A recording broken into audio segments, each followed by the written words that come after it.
নির্বাচন দেরিতে হলে ফিরে আসবেন শেখ হাসিনা। সরকারকে সতর্কতা, মির্জা ফখরুলের বিএনপিকে বাদ দিয়ে কিছু না করার আহ্বান। সংসদের মেয়াদ 4 বছর, দুবারের বেশি প্রধানমন্ত্রী নয়। আলোচনা সংবিধান সংস্কার কমিশনে। ইসি গঠনের 7 নভেম্বরের মধ্যে রাজনৈতিক দলগুলোর কাছে নাম চেয়েছে সার্চ কমিটি। তরুণরাই এখন সবচেয়ে শক্তিশালী বলেছেন ডক্টর ইউনূস। জাতীয় 4 নেতাকে যথাযথভাবে স্বীকার করে সরকার, জানিয়েছে প্রেস উইং। জিয়া চ্যারিটেবল মামলায় নির্দোষ প্রমাণের উদ্যোগ খালেদা জিয়ার। শেখ হাসিনার বিরুদ্ধে এবার নেদারল্যান্ডসে আন্তর্জাতিক আদালতে মামলা।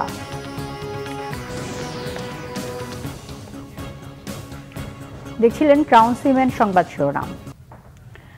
বিএনপি মহাসচিব মির্জা ফখরুল ইসলাম আলমগীর বলেছেন, আবারও চক্রান্ত করে বিএনপিকে বাদ দিয়ে কিছু করার চেষ্টা করলে দেশের মানুষ মেনে নেবে না। একবার বিরাজনীতিকরণ -2 করার চেষ্টা হয়েছিল, আবারও ওই রাস্তায় যাওয়ার কথা কেউ চিন্তা করবেন না। মির্জা আব্বাস বলেছেন, পরিস্থিতি দেখে এমন মনে হচ্ছে যে যতক্ষণ আওয়ামী লীগকে পুনর্বাসন করা না হবে ততদিন পর্যন্ত ওনারা নির্বাচন দেবেন না। অবিভক্ত ঢাকার শেষ মেয়র সাদেক হোসেন খোকার 5ম মৃত্যুবার্ষিকীর আলোচনায় তারা এসব কথা বলেন। মিরাজ হোসেন গাজী রিপোর্ট। দীর্ঘ বছর যেই ফ্যাসিবাদী শাসকের বিরুদ্ধে সংগ্রাম করেছিলেন সাদেক হোসেন খোকা, সেই শেখ হাসিনা মুক্ত বাংলাদেশে তাঁর 5ম মৃত্যুবার্ষিকীর আলোচনা সভা। জনপ্রিয় রাজনৈতিক নেতা, একজন মুক্তিযোদ্ধা, তিনি তার দেশে। আজকের বাংলাদেশে সাদেক হোসেন খোকার অভাববোধ করছিলেন বিএনপির বিভিন্ন স্তরের নেতাকর্মীরা। আলোচনায় বীর মুক্তিযোদ্ধা বাবার শেষ দিনগুলির কথা বলতে গিয়ে ভারাক্রান্ত হন ইঞ্জিনিয়ার ইশরাক হোসেন। ওই কাছে ভর দিয়ে হেঁটে হেঁটে তিনি যান কনসুলেট অফিসে এবং পাসপোর্টের আবেদন করেন, চেষ্টা করেন যে পাসপোর্টটি তিনি নিতে পারেন কিনা। তো আজ পর্যন্ত তাকে সেই পাসপোর্টের কোনো হদিস আমরা জানি না। একজন বীর মুক্তিযোদ্ধাকে তার পাসপোর্টটি দেওয়া হয় নাই। সরাসরি সরকারের নির্দেশে তিনি বাংলাদেশে আসার আর কোনো সুযোগ তার ছিল না। একটাই সুযোগ ছিল, সেটি হলো বাক্সবন্দি হয়ে আসার। শেষ মুহূর্তে যেটি হয়েছে। অবিভক্ত ঢাকার শেষ মেয়র, সাবেক মন্ত্রী, বিএনপির ভাইস চেয়ারম্যান সাদেক হোসেন খোকা 2019 সালের 4 নভেম্বর যুক্তরাষ্ট্রে চিকিৎসাধীন অবস্থায় মারা যান। দলের নেতাকর্মীদের সমস্যা সংকটে সবসময় পাশে থাকতেন সবার প্রিয় খোকা ভাই। স্মরণসভায় সেই স্মৃতিচারণ করেন বিএনপির নেতারা। পাশাপাশি দেশের বর্তমান রাজনৈতিক পরিস্থিতি নিয়েও কথা বলেন তারা। আপনারা প্রশাসনিক বা অন্যভাবে লড়াই করবেন, কিন্তু মূল লড়াইটা হলো রাজনৈতিক। আর রাজনৈতিক লড়াই যদি করতে হয়, তাহলে এই মুহূর্তে সেই রাজনৈতিক লড়াইয়ের নেতা হলো তারেক রহমান। তারেক রহমানকে ছাড়া এই লড়াইয়ে জয়লাভ করা সম্ভব নয়। মনে হচ্ছে যে আমরা এখনো বোধ হয় কারো না কারো অধীনে, কেউ প্রকাশ্যে বলছেন, আমি বলে গেলাম। আমার মনে হচ্ছে এই যে নির্বাচন, আমাদের সেক্রেটারি সাহেব বলেন বারবার, আমরাও বলি বারবার, এই নির্বাচন খুব তাড়াতাড়ি ওনারা দেবেন না।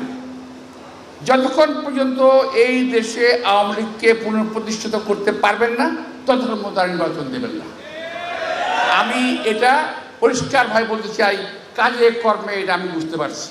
বিএনপির মহাসচিব মির্জা ফখরুল ইসলাম আলমগীর বলেন, ঢাকার বুকে শেখ হাসিনাকে নির্বাচনে একমাত্র পরাজিত করেছিলেন সাদেক হোসেন খোকা। ফখরুল বলেন, বিএনপি নেতাকর্মীদের সৌভাগ্য তার মতো নেতা পেয়েছিলেন। বিএনপির মহাসচিব বলেন, শেখ হাসিনা মুক্ত হলেও গণতন্ত্র এখনো যেন আটকে আছে। খুব পরিষ্কার কথা যে আবারও চক্রান্ত করে বিএনপিকে বাদ দিয়ে কিছু করার চেষ্টা করতে যাবেন না।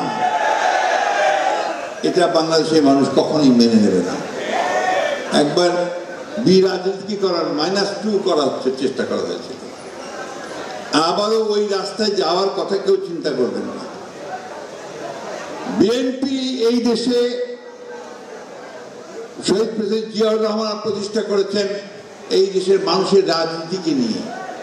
দলের নেতাকর্মীদের সজাগ থেকে সাধারণ মানুষকে পাশে রেখে রাজনীতি করার আহ্বান জানান বিএনপির মহাসচিব মির্জা ফখরুল ইসলাম আলমগীর।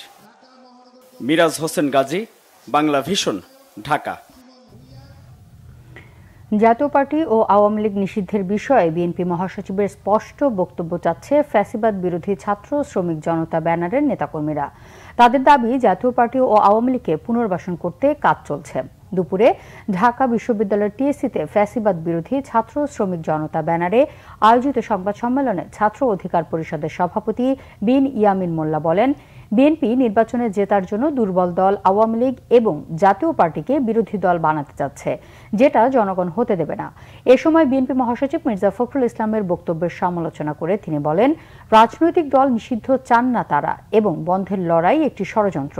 এটি মির্জা ফখরুলের কাছে ভুল তথ্য নাকি বিএনপির সাংগঠনিক অবস্থান। এ সময় ফ্যাসিস্ট বিরোধী নতুন কর্মসূচি ঘোষণা দিয়েছেন তারা। সোমবার দুপুর 2টায় টিএসসিতে আওয়ামী লীগ ও জাতীয় পার্টির দোসরদের প্রতীকী ফাঁসি দেবে ফ্যাসিবাদ বিরোধী ছাত্র শ্রমিক জনতা ঐক্য। চাই যে অবশ্যই আপনারা বাংলাদেশের বৃহত্তর একটি জনগোষ্ঠীর প্রতিনিধিত্ব করেন, বাংলাদেশের অন্যতম বৃহৎ একটি রাজনৈতিক দল। এই ক্ষেত্রে আপনাদের অবস্থানটা আসলে কি? আমরা মনে করি জনগণ এটির সুস্পষ্ট অবস্থান আপনাদের কাছে জানতে চায়। আপনাদের অবস্থান যদি এই হয় যে এই গণহত্যাকারীদের সাথে এই আওয়ামী লীগ, জাতীয় পার্টি এবং অন্য অন্য রাজনৈতিক দলের সাথে আপনারা আগামীর পার্লামেন্ট শেয়ার করবেন, এই যদি হয় আপনাদের অবস্থান, তাহলে সেটি আপনারা স্পষ্ট করুন। আমরা বলতে চাই যে জনগণ আপনাদের বিষয়ে কি অবস্থান নেবে, জনগণ সেটি স্পষ্ট করবে। জাতীয় সংসদের মেয়াদ 4 বছর করার প্রস্তাব সংবিধান সংস্কারের জন্য গঠিত কমিশনের। কেউ যাতে দুবারের বেশি প্রধানমন্ত্রী হতে না পারেন এমন চাওয়া তাদের। তবে সংবিধান সংশোধন না পুনর্লিখন হবে, তা হবে অংশীজনদের মতামতের ভিত্তিতে, জানিয়েছেন সংবিধান সংস্কার কমিশন প্রধান অধ্যাপক ডক্টর আলী রিয়াজ। রবিবার জাতীয় সংসদ ভবনের এলডি হলে সংবিধান সংস্কার বিষয়ে সংবাদ সম্মেলনে এই তথ্য জানান তিনি। আলী রিয়াজ জানান, সংবিধান সংস্কারে ওয়েবসাইটের মাধ্যমে নাগরিকদের মতামত নেওয়া হবে। সংবিধান সংস্কারে রাজনৈতিক দলগুলোর সাথে সরাসরি সংলাপের পরিবর্তে লিখিত সুপারিশ চাওয়া হবে। অংশীজনদের দেয়া প্রস্তাব পর্যালোচনার ভিত্তিতে সংবিধান সংস্কারের সুপারিশ করা হবে বলে জানান তিনি। বলেন, বৈষম্য বিরোধী ছাত্র আন্দোলনকে পাশ কাটিয়ে সংবিধান প্রণয়নের সুযোগ নেই। তবে যেসব ব্যক্তি, সংগঠন বা প্রতিষ্ঠান জুলাই আগস্ট হত্যাকাণ্ড প্রত্যক্ষ বা পরোক্ষভাবে সমর্থন করেছে তাদেরকে সংস্কার প্রস্তাবের সুপারিশ তৈরিতে যুক্ত করা হবে বলে জানান। কিন্তু আলোচনা এগুলি গুরুত্ব পাচ্ছে। যেমন ধরুন 2 মেয়াদের বেশি না থাকা প্রধানমন্ত্রী, ওয়েস্টমিনস্টার স্টাইলে এরকম পদ্ধতি আসলে নেই মানে আমরা কিছু করতে পারবো না তা তো নয়। আমরা তো কেয়ারটেকার ব্যবস্থা করেছিলাম, তা তো ছিল না পৃথিবীতে, আমরা করেছিলাম। রাজনৈতিক দলগুলোর কাছ থেকে আমরা লিখিত প্রস্তাব চাইব, সুস্পষ্ট সুনির্দিষ্টভাবে তারা কি পরিবর্তন, সংশোধন, সংযোজন, বিযোজন, পরিমার্জন, পরিলিখনের কথা বলেন, সেটা আমরা বিবেচনায় নেব। নির্বাচন কমিশন গঠনে আগামী 7 নভেম্বরের মধ্যে প্রতিটি রাজনৈতিক দলের কাছে 5টি করে নাম চেয়েছে ইসি গঠন বিষয়ক সার্চ কমিটি। রবিবার প্রথমবারের মতো বৈঠক করেছে সার্চ কমিটি। বৈঠক প্রসঙ্গে মন্ত্রিপরিষদ সচিব ডক্টর শেখ আব্দুর রশিদ জানান, নির্ধারিত 15 দিনের মধ্যেই তারা যোগ্য ব্যক্তিদের নাম সুপারিশ করবে। সার্চ কমিটি তৈরি হয়েছে। সার্চ কমিটির আহ্বায়ক যিনি আছেন, সভাপতি যিনি আছেন, উনি সভা ডাকলে কি সিদ্ধান্ত হবে সেই মোতাবেক পরবর্তী অ্যাকশনগুলি নেওয়া হবে। আমরা সেই কাজের জন্য এখন যাচ্ছি। আপনারা কি নাম পেয়েছেন বা কতগুলো নাম পেয়েছেন বা কাদের কাছ থেকে নাম পাচ্ছেন? সার্চ কমিটি তো এখনো বসেনি। সার্চ কমিটি মাত্র তৈরি হলো, আইন অনুযায়ী সব নির্ভীক এবং দক্ষ লোক নিয়োগ করা হবে, আইনে তাই বলা আছে। আমরা সেইটা চেষ্টা করব। শান্তির লক্ষ্যে বিশ্বের প্রতিটি দেশে প্রতিরক্ষা মন্ত্রণালয় থাকলেও শান্তি বিষয়ক মন্ত্রণালয় না থাকায় আক্ষেপ করেছেন প্রধান উপদেষ্টা অধ্যাপক মোহাম্মদ ইউনূস। সম্প্রতি বাংলাদেশের ছাত্র অভ্যুত্থান প্রসঙ্গে তিনি বলেন, তাদের বিপ্লবে কোনো নেতৃত্ব না থাকলেও প্রযুক্তিকে ব্যবহার করে তারা সফল হয়েছে। রিপোর্ট সৈয়দ আব্দুল মুহিতের। বিশ্বের বিভিন্ন দেশের উচ্চপদস্থ সামরিক ও বেসামরিক কর্মকর্তারা জাতীয়, আঞ্চলিক ও বৈশ্বিক কৌশলগত বিষয়ে প্রশিক্ষণ নেন বাংলাদেশ সশস্ত্র বাহিনীর বিশেষায়িত শিক্ষা প্রতিষ্ঠান ন্যাশনাল ডিফেন্স কলেজে। এবার এনডিসি কোর্সে 95 জন এবং আর্ম ফোর্সেস ওয়্যার কোর্সে অংশ নিচ্ছেন 55 জন দেশি বিদেশি কর্মকর্তা। রবিবার প্রধান উপদেষ্টার তেজগাঁও কার্যালয়ে অধ্যাপক মোহাম্মদ ইউনূসের সাথে তাদের মতবিনিময় হয়। এ সময় প্রধান উপদেষ্টা বলেন, সবাই এখন নতুন বাংলাদেশের স্বপ্ন দেখছে। Young generation of this planet now is the most powerful generation in the entire human history. Not because they are smarter than us, just because they have enormous technology in their hand. And if you look at this revolution, student revolution, it's all about technology. They communicated with each other very quickly, at every second. They didn't have any command structure. Like any army will say, that's very important, command structure. You must obey your command. They didn't have anything. They don't have any designated leaders. The technology, the way it is growing, it is expanding, it's deepening. Younger generation will become more and more powerful than ever and ever. শান্তি প্রতিষ্ঠার জন্য প্রতিরক্ষা মন্ত্রণালয় থাকলে শান্তি বিষয়ক মন্ত্রণালয় না থাকায় আক্ষেপ করেন প্রধান উপদেষ্টা। I find it extremely funny. Every government in the world has a defense ministry. Literally, it's a war ministry. That's where everything happens. There is no peace ministry. If your aim is peace,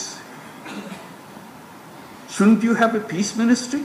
But instead, you have the war ministry. And you give everything to make it strong. Because your future, your country, people need to protect themselves against attack. I thought, if I ever had a government, I will have a peace ministry. Now I have a government, but I don't have a peace ministry. People ever shout at me if I even propose that. So I don't even talk about it. Bangladesh একটি ক্রান্তিকাল অতিক্রম করছে উল্লেখ করে সরকার প্রধান বলেন, course থেকে প্রশিক্ষণ জ্ঞান নতুন বাংলাদেশ গড়তে কাজে লাগাতে হবে। সৈয়দ আব্দুল মুহিত, বাংলা ভিশন, ঢাকা। সরকার কোনো ধরনের রাজনৈতিক সহিংসতায় বিশ্বাস করে না বলে জানিয়েছে প্রধান উপদেষ্টা প্রেস উইং। রাজনৈতিক ঐকমত্যের ভিত্তিতেই জাতীয় পার্টির বিষয়ে সিদ্ধান্ত হবে। সন্ধ্যায় ফরেন সার্ভিস একাডেমিতে নিয়মিত ব্রিফিংয়ে প্রধান উপদেষ্টার প্রেস সচিব শফিকুল আলম জানান, মুক্তিযুদ্ধ অবদানের জন্য 4 জাতীয় নেতার অবদান সরকার যথাযথভাবে স্বীকার করে। তবে আওয়ামী লীগ শুধু একজনের কৃতিত্ব দেখাতে গিয়ে এতদিন তাদের অবদান চেপে রেখেছিল। পেমেন্ট না করলে আদানি বিদ্যুৎ সাপ্লাই বন্ধ করে দেবে এমন হুমকি প্রসঙ্গে এক প্রশ্নের জবাবে প্রেস সচিব জানান, এতে সরকার মর্মাহত হয়েছে। গত মাসে আদানির 97 মিলিয়ন মার্কিন ডলার পরিশোধ করেছে সরকার। বাকি আরও 700 মিলিয়ন ডলার দ্রুত সময়ে পরিশোধের আশা প্রকাশ করেন তিনি। শিল্পকলা একাডেমিতে সাম্প্রতিক এক ঘটনা নিন্দা জানিয়ে প্রেস সচিব বলেন, বিষয়টি যথাযথভাবে তদন্ত করতে বলা হয়েছে। আমাদের আইন শৃঙ্খলা বাহিনী এটা দেখছে। আমরা বর্তমান সরকার, আমরা এটুকুই বলতে পারি, আমরা কোনো ধরনের রাজনৈতিক সহিংসতায় বিশ্বাস করি না। আর জাতীয় পার্টির ব্যাপারে কি সিদ্ধান্ত হবে, এটা আসলে রাজনৈতিক সিদ্ধান্ত। এটা রাজনৈতিক দলগুলোর সাথে আলোচনা করে রাজনৈতিক দলগুলোর মতামতের ভিত্তিতে, রাজনৈতিক ঐক্যমতের ভিত্তিতেই একটা সিদ্ধান্ত গ্রহণ করা হবে। আপাতত এই মুহূর্তে কোনো সিদ্ধান্ত গ্রহণ করা হয়নি। তারা একজনের একটা কাল্ট তৈরি করতে চেয়েছিল, দেখাতে চেয়েছিল যে বাংলাদেশের সমস্ত কিছুই একজনের জন্য হয়েছে। কিন্তু আপনি যদি দেখেন তাজউদ্দিন আহমেদের বা ইনাদের, সৈয়দ নজরুল ইসলামের, তাদের তো অসম্ভব কন্ট্রিবিউশন। আমরা তাদের কন্ট্রিবিউশনটা স্বীকার করি। দুর্নীতির 2 মামলায় রাষ্ট্রপতি দণ্ড মওকুফ করলেও আইনি প্রক্রিয়ায় নিজেকে নির্দোষ প্রমাণ করতে চান বিএনপি চেয়ারপারসন সাবেক প্রধানমন্ত্রী বেগম খালেদা জিয়া। এজন্য জিয়া চ্যারিটেবল ট্রাস্ট মামলায় আপিলের প্রস্তুতি নিয়েছেন তার আইনজীবীরা। শুনানির জন্য তাদের পেপার বুক তৈরির নির্দেশ দিয়েছে হাইকোর্ট। বিস্তারিত এসএম ফয়েজের রিপোর্টে। ছাত্র জনতার গণ অভ্যুত্থানে 5 আগস্ট পতন হয় শেখ হাসিনা সরকারের, পাল্টে যায় দৃশ্যপট। ওই রাতেই আওয়ামী লীগ বাদে বিএনপি, জামাত, জাতীয় পার্টি সহ বিভিন্ন দলের সাথে বঙ্গভবনে বৈঠক হয় রাষ্ট্রপতির। সেখানেই সিদ্ধান্ত হয় বিএনপির চেয়ারপারসন বেগম খালেদা জিয়ার সাজা মওকুফ করে মুক্তি দেয়ার। 6 আগস্ট সংবিধানের 49 অনুচ্ছেদের ক্ষমতা বলে খালেদা জিয়ার 17 বছরের সাজা মওকুফ করেন রাষ্ট্রপতি। জারি হয় প্রজ্ঞাপন।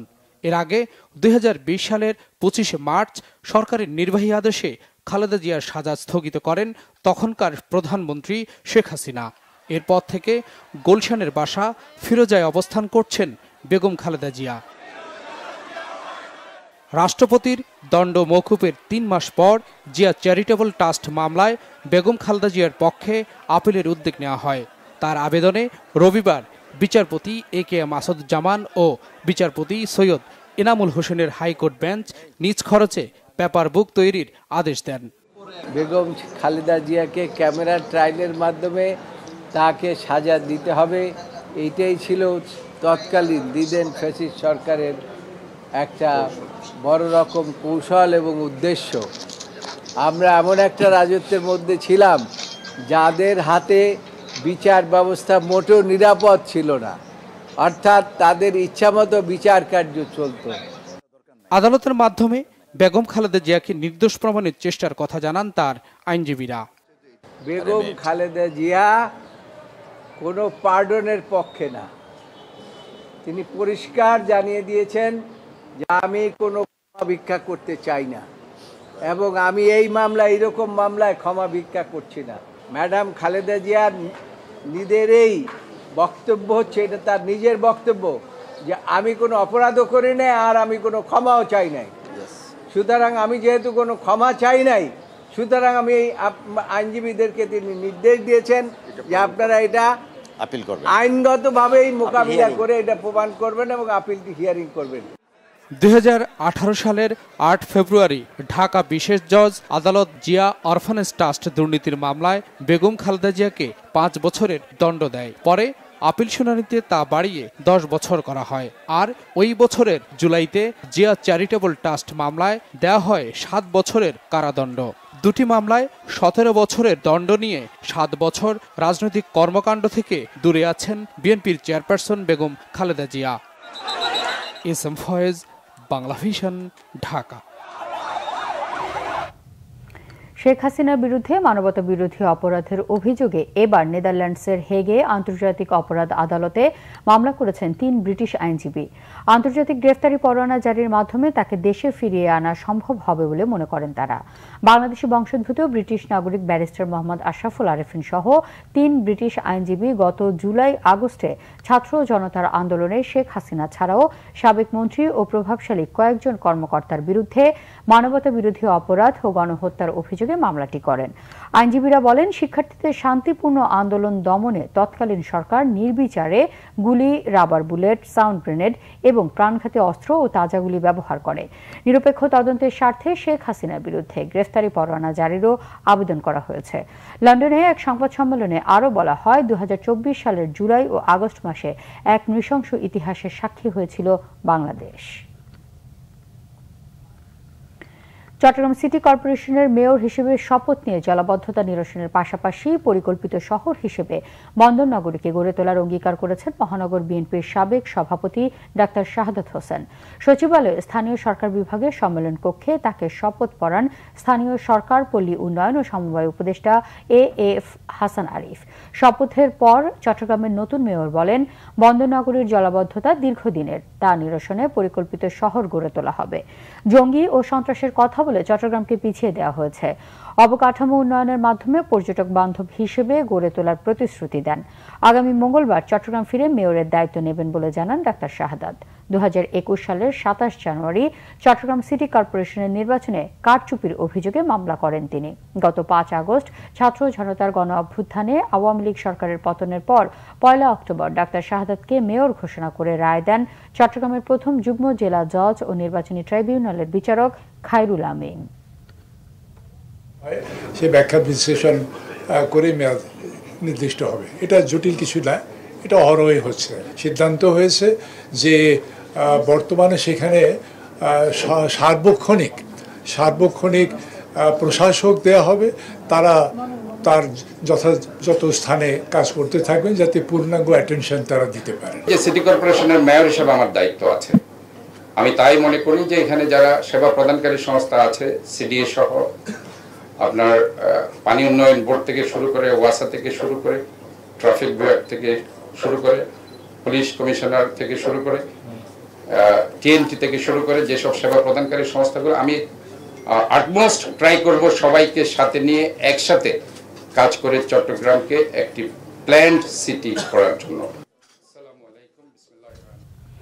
শপথের পর মেয়র ডাক্তার শাহাদাতকে নিয়ে রাজধানী শেরে বাংলা নগরে শহীদ রাষ্ট্রপতি জিয়াউর রহমানের মাজারে শ্রদ্ধা জানান বিএনপি মহাসচিব মির্জা ফখরুল ইসলাম আলমগীর। সেখানে তিনি বলেন, ছাত্র জনতার আন্দোলনে ফ্যাসিবাদের পতন হয়েছে। এই ফ্যাসিবাদ যাতে আবারও ফিরে আসতে না পারে সেদিকে সবাইকে সতর্ক থাকতে হবে। শহীদ জিয়ার আত্মার মাগফিরাত এবং দেশ ও জাতির সমৃদ্ধি কামনায় মোনাজাতের পর মির্জা ফখরুল সাংবাদিকদের বলেন, যে গণতন্ত্রের জন্য জীবন দিয়েছে দেশের মানুষ, সেই গণতন্ত্র প্রতিষ্ঠায় আগামী নির্বাচন যাতে অবাধ ও নিরপেক্ষ হয় সেজন্য সরকারকে কাজ করতে হবে। আইনি লড়াইয়ের মাধ্যমে ডাক্তার শাহাদাত বিজয়ী হওয়ায় অন্তর্বর্তী সরকারকেও কৃতজ্ঞতা জানান তিনি। ফ্যাসিবাদ যাতে আর ফিরে না আসতে পারে সেজন্য সবাইকে সতর্ক থাকার আহ্বান জানান বিএনপি মহাসচিব।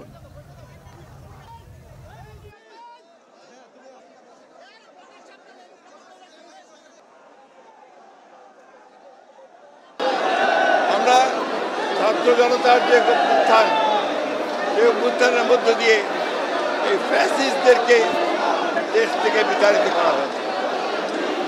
আগামী দিনগুলোতে যেন ফ্যাসিস্টরা ফিরে আসতে না পারে, জনগণের যে দুর্বার প্রতিরোধ, সেই প্রতিরোধ যেন ফ্যাসিবাদকে চিরতরে নির্মূল করে। আগামী দিনের নির্বাচনগুলোতে আবারও যেন অবাধ সুষ্ঠুভাবে নির্বাচন হয়, সেই প্রত্যাশা জাতির সকলে।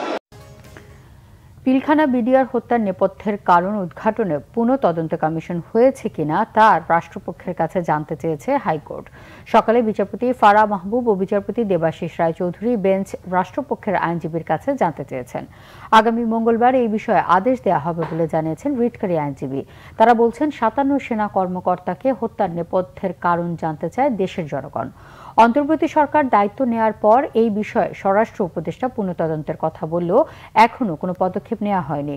পিলখানা ট্র্যাজেডির পর জাতীয় তদন্ত কমিশনের একজন সদস্য অবসরপ্রাপ্ত ব্রিগেডিয়ার জেনারেল হাসান নাসির বলেন, ওই সময় সরকারের হস্তক্ষেপে শুধু কাগজে তদন্ত হয়, প্রতিবাদ করলে তাকে সেনাবাহিনী থেকে চাকরিচ্যুত করা হয়। দায় এড়াতে তৎকালীন সেনাপ্রধান মইনুল আহমেদ অসংলগ্ন কথা বলছেন বলেও জানান সাবেক এই সেনা কর্মকর্তা। বিডিআর হত্যাকাণ্ড, এই হত্যাকাণ্ডের যে সঠিক বিচার সেটা প্রশ্নবিদ্ধ, তো সেটা মহামান্য আপিল বিভাগে পেন্ডিং আছে।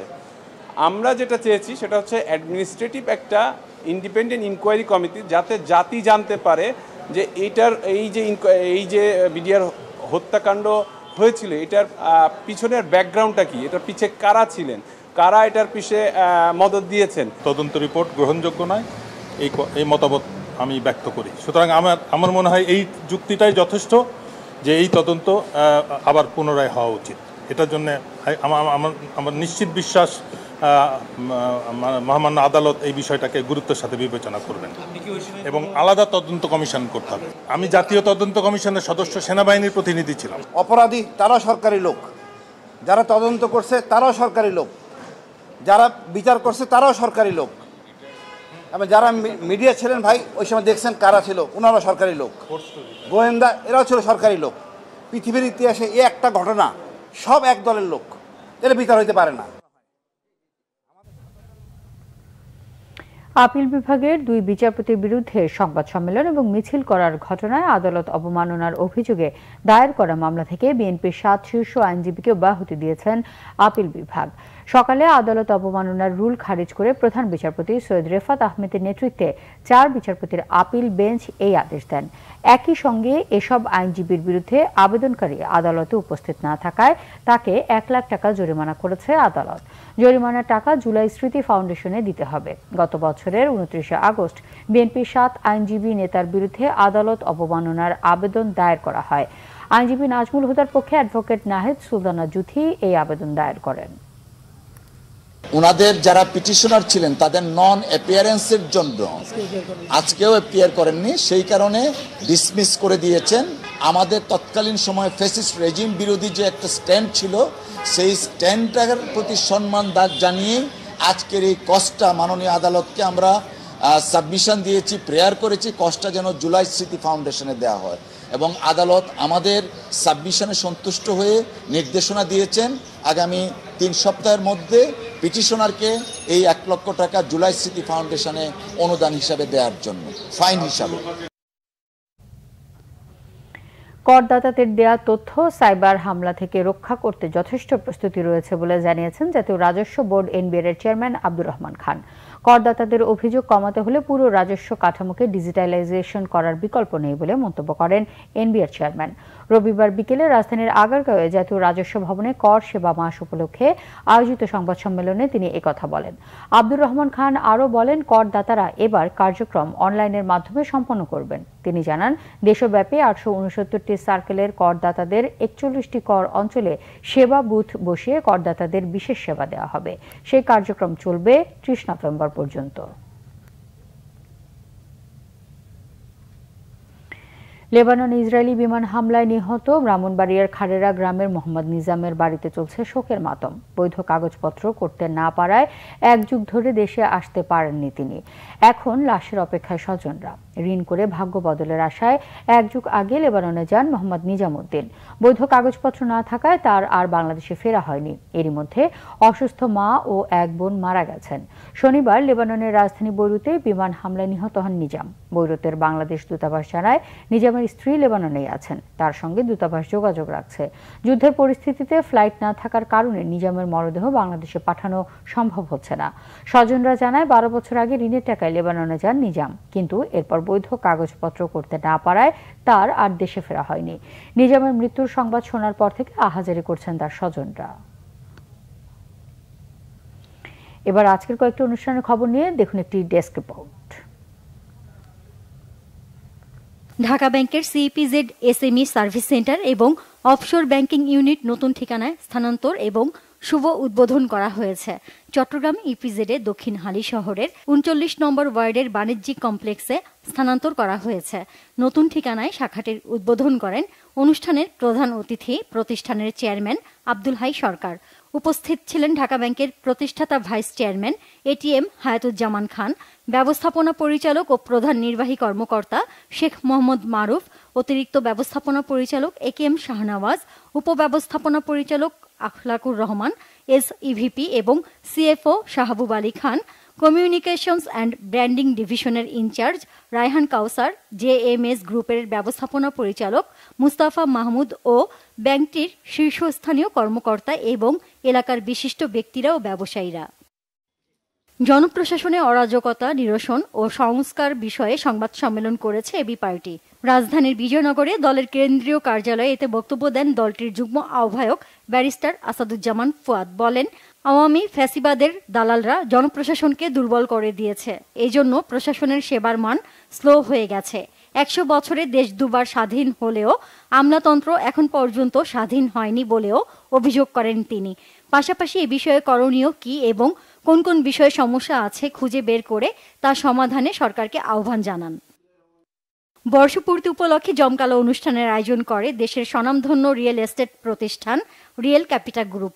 গ্রুপের গুলশান 1-এর অফিসে অনুষ্ঠানে প্রতিষ্ঠা বার্ষিকী উদযাপন ছাড়াও মাসব্যাপী একক আবাসন মেলা ও প্রতিষ্ঠানটির কুয়াকাটায় 5 তারকা মানের hotel share ownership RC ocean bliss প্রজেক্টের শুভ উদ্বোধন করা হয়। গ্রুপের চেয়ারম্যান মোহাম্মদ মনজুর আহমেদ সোহান এবং ব্যবস্থাপনা পরিচালক ও সিইও মোহাম্মদ আরিফুজ্জামান সহ অন্যান্য পরিচালক ও ঊর্ধ্বতন কর্মকর্তা উপস্থিত ছিলেন এ সময়। রিয়েল ক্যাপিটাল গ্রুপ জানিয়েছে, আজও আগামীর পথে পরিকল্পিত আবাসনের সমাধানের লক্ষ্যে সস্তায় নয়, ন্যায্য মূল্যে প্লট ও শেয়ার মালিকানা হস্তান্তরের নিশ্চয়তা সহ মাসব্যাপী বুকিং দিলেই আকর্ষণীয় নিশ্চিত উপহারের পাশাপাশি তাদের গ্রাহকদের জন্য রয়্যালিটি সুবিধা নিশ্চিত করছে। বিএনপির যুগ্ম মহাসচিব সৈয়দ ইমরান সালেহ প্রিন্স 7 নভেম্বরের গুরুত্ব জনসাধারণের সামনে তুলে ধরতে এবং জাতীয় বিপ্লব ও সংহতি দিবসের মর্যাদা রক্ষায় সকলকে ঐক্যবদ্ধভাবে কর্মসূচি পালনের আহ্বান জানিয়েছেন। ময়মনসিংহ নগরীর দলীয় কার্যালয়ে বিভাগীয় বিএনপির প্রস্তুতি সভায় তিনি এই আহ্বান জানান। বিএনপির বিভাগীয় সহ সাংগঠনিক সম্পাদক ওয়ারিস আলী মামুনের সভাপতিত্বে এতে আরও বক্তব্য রাখেন মহানগর বিএনপির আহ্বায়ক অধ্যাপক একেএম শফিকুল ইসলাম সহ বিএনপি ও সহযোগী সংগঠনের নেতারা। খাগড়াছড়িতে চাকমা সম্প্রদায়ের নেতাদের সাথে মতবিনিময় করেছেন জেলা বিএনপির সভাপতি ওয়াদুদ ভুইয়া। বলেন, পাহাড় হবে পাহাড়ি বাঙালির ফুলের বাগান। যে কোনো ঝগড়া বিবাদ বা সমস্যা হলে পাহাড়ি বাঙালি উভয় সম্প্রদায়ের নেতাদের নিয়ে সমাধান করা হবে। এতে বিএনপি ও চাকমা সম্প্রদায়ের অনেকে উপস্থিত ছিলেন। ফ্যাসিবাদ ও তাদের দোসরদের আগামী নির্বাচনে অযোগ্য ঘোষণা এবং পিআর পদ্ধতিতে আগামী নির্বাচন আয়োজনের দাবিতে বাগেরহাটের ঐতিহাসিক খান জাহান আলী রহমতুল্লাহি আলাহির মাজার মাঠে গণসমাবেশ করেছে ইসলামী আন্দোলন বাংলাদেশ। এতে প্রধান অতিথি ছিলেন দলটির আমির মুফতি সৈয়দ মোহাম্মদ রেজাউল করিম। এ সময় তিনি রাষ্ট্রপতির কর্মকাণ্ডের সমালোচনা করেন। চাঁপাইনবাবগঞ্জে আমদানি রপ্তানিকারক, ব্যবসায়ী নেতৃবৃন্দ, পরিবহন ব্যবসায়ী ও বিভিন্ন সরকারি দপ্তরের কর্মকর্তাদের সাথে মতবিনিময় সভা করেছে জাতীয় ভোক্তা অধিকার সংরক্ষণ অধিদপ্তর। এতে বক্তব্য রাখেন অধিদপ্তরের মহাপরিচালক মোহাম্মদ আলিম আক্তার খান। বলেন, সোনা মসজিদ স্থলবন্দরে কোনো ধরনের চাঁদাবাজি চলবে না। আগামী 5 দিনের মধ্যে চাঁদাবাজির বিরুদ্ধে স্থানীয় প্রশাসনকে প্রয়োজনীয় কঠোর আইনানুগ ব্যবস্থা নেওয়ার আহ্বান জানান তিনি। Bangla vision news desk. সংবাদ শেষ করব ক্রাউন সিমেন্টসের শিরোনামগুলো আরেকবার জানিয়ে।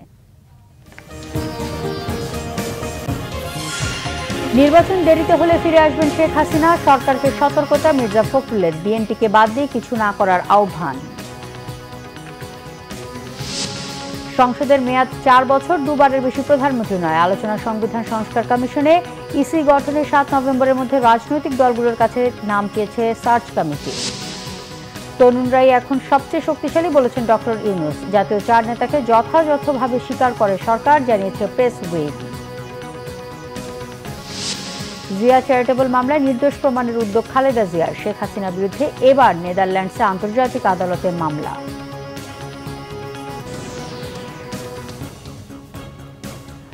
এই ছিল এখনকার মতো। পরের সংবাদ রাত 1টায় দেখার আমন্ত্রণ রইল। এছাড়া বাংলা ভিশন সংবাদ ও সংবাদ সংশ্লিষ্ট অনুষ্ঠান দেখতে ভিজিট করুন www.bvnews24.com ও facebook.com/banglavisionnews এবং সাবস্ক্রাইব করুন youtube.com/banglavisionnews। ধন্যবাদ।